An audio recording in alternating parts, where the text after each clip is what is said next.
finita con il risultato di 0-0, la terza giornata tra Don Carlo Misilmeri e Licata, una partita molto bella, 0 gol ma tante emozioni. Mister, che partita è stata per lei? Una grande partita da entrambi i lati, dove abbiamo incontrato la prima della classe, una squadra forte, almeno siamo alle prime 3 giornate, aver incontrato il Licata è una squadra forte, una squadra che ha dei buoni giocatori, ma posso che elogiare però i miei giocatori perché oggi hanno fatto una partita gagliarda, se la sono giocata a viso aperto con l'avversario.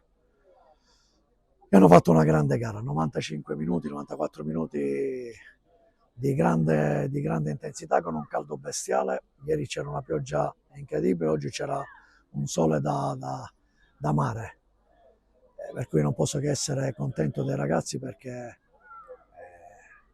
hanno fatto una grande gara. Dopo il pareggio contro il Partinico Audace in casa, pareggio anche contro un'altra delle formazioni più forti di questo campionato, quanto sentono questi ragazzi queste partite? Perché la rosa è molto giovane. Sì, come ho detto anche a un altro tuo collega e come mi ha detto lui, abbiamo una squadra di tanti giovani. Hanno ampi margini di miglioramento, ma i giovani sappiamo che devono crescere piano piano. Però non posso che essere contenti perché i ragazzi seguono, siamo da 2 mesi che lavoriamo, oggi è il secondo mese. Devo dire soltanto che sono stati encomiabili oggi. Però pensiamo a questo risultato importante contro il Licata, ma già da martedì dobbiamo pensare al prossimo avversario che sappiamo che è una partita già difficile, che ogni partita sarà difficile. Se giochiamo con questa intensità, con questa voglia, allora possiamo andare avanti, possiamo arrivare lontano. Se pensiamo di essere diventati dei giocatori che abbiamo fatto una grande partita e poi andiamo che abbassiamo un po' la nostra intensità, allora rischiamo di farci male da soli.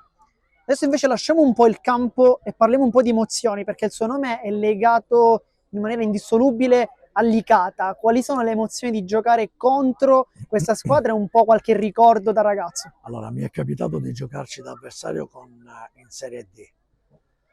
Allora, fin quando entri, l'emozione è tanta, perché calcisticamente io sono cresciuto lì. Avevo 17 anni quando mi hanno preso in C1, Zeman mi ha voluto lì.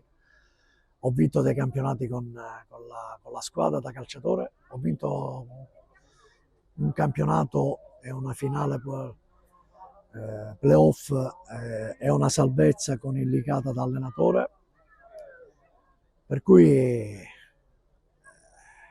finito quando si entra in campo si finisce di pensare a tutto e di pensare alla partita e a fare il meglio di questa partita e con chi lavori.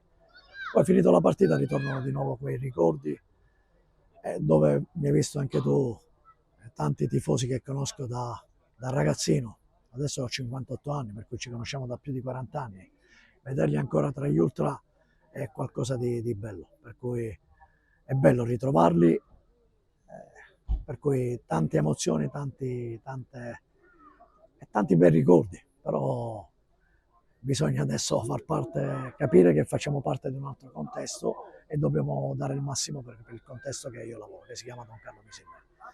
Adesso invece diamo uno sguardo alla prossima partita contro il San Vito, un match importante. Sì, ma ogni partita sarà un match importante perché questo è un campionato, a differenza degli altri anni, questo è un campionato dove con chiunque, se non giochi in una certa maniera, rischi di fare delle figuracce. Per cui l'avete visto, mi ha detto il risultato del Marsala che ha vinto 1-0 a Castelvetrano, veniva da 4-0, 5-0 e oggi magari hanno fatto fatica. Se non diamo sempre il massimo in ogni partita si rischia di fare delle figuracce e noi a questo non ci dobbiamo arrivare.